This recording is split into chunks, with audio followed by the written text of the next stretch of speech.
各位，中華航空公司一架由台北原定飛嚟香港客機喺澎湖外海墜毀，機上面載有200幾人，當中包括14個港澳同埋內地旅客。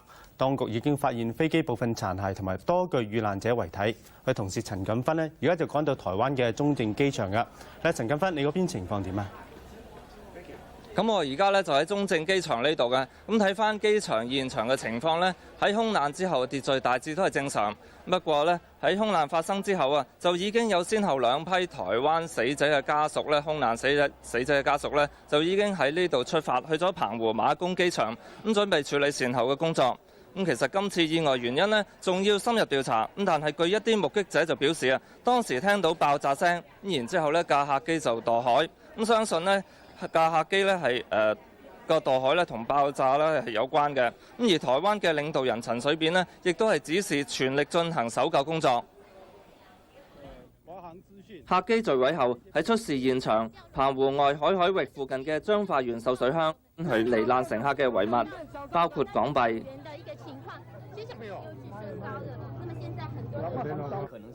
名片、相片，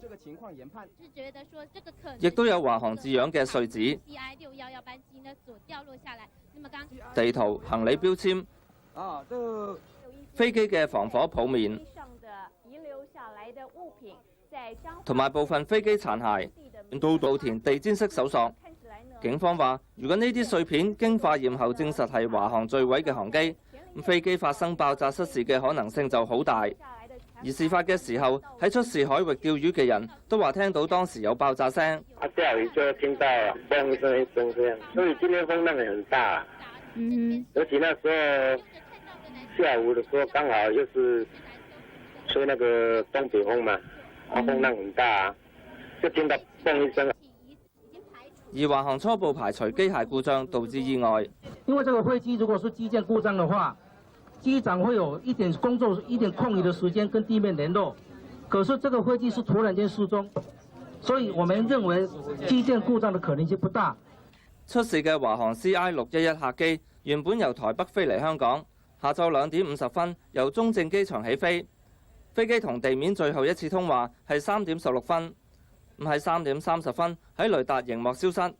機上面載有225人，其中206個係乘客，當中3個係嬰兒，以及19個機員。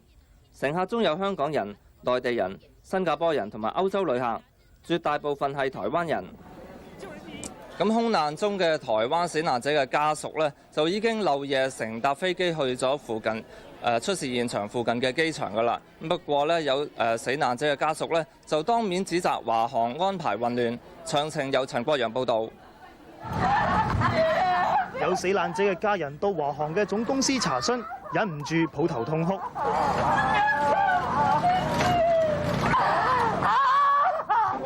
有家屬當面指責華航，咩都證實唔到，話睇電視知得仲快。我們還有很多事情要做。對不起。那你們現在要做什麼呢？那我們現在要最新的消息，因為我剛才看到電視說有115名生還者沒有找到東西，有一個已經找到了，那確定名單呢？結果呢？都沒有啊！沒有確定，對不起。對啊。呢位先生話：華航嘅善後工作冇條理。證實的狀況之下，你華航到底要怎麼來處理？現在我們看到這些家屬全部亂糟糟的，也沒有一個，你們沒有一個強有力的一個接待中心、聯絡中心。目前證實客機上189個台灣旅客當中，其中115人係分別參加5個旅行團，準備經香港轉飛內地。到東北同埋絲綢之路旅遊。華航就話已經安排死難者嘅家屬會分2批去到墜機嘅現場，即係馬公嘅附近。並且已經聯絡香港嘅死難者家屬，安排佢哋聽日嚟到台北。亞洲電視記者陳國陽喺台北報導。咁而一批香港空難死者嘅家屬呢，而家就坐緊飛機嚟緊中正機場呢度㗎。咁我哋嘅同事鄧俊輝呢，而家就喺赤鱲角機場，交俾佢講下最新嘅情況。唔該你陳錦芬。我而家就喺香港國際機場呢度㗎。今日機場嘅運作咧就並冇受到今次台灣空難嘅影響㗎。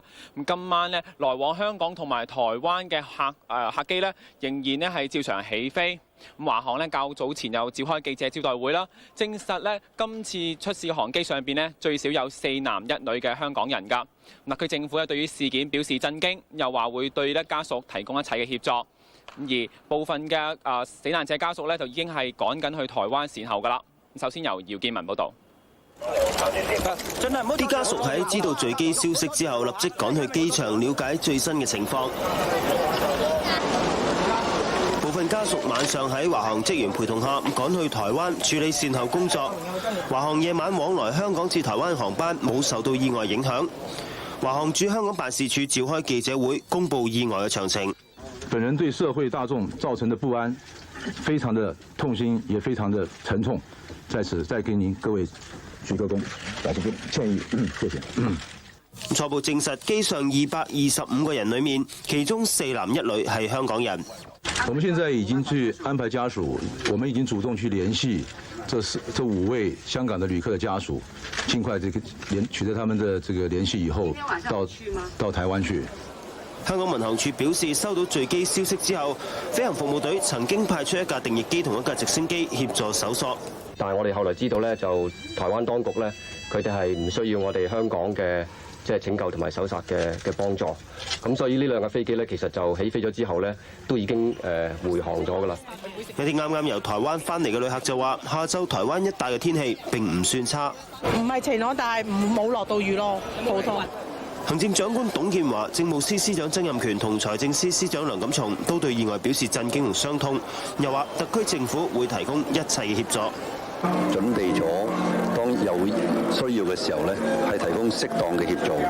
入境處設立咗2條熱線，分別係2829-3010同2829-3071。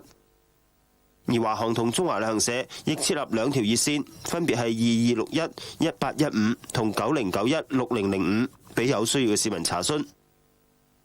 亞洲電視記者姚建文報導。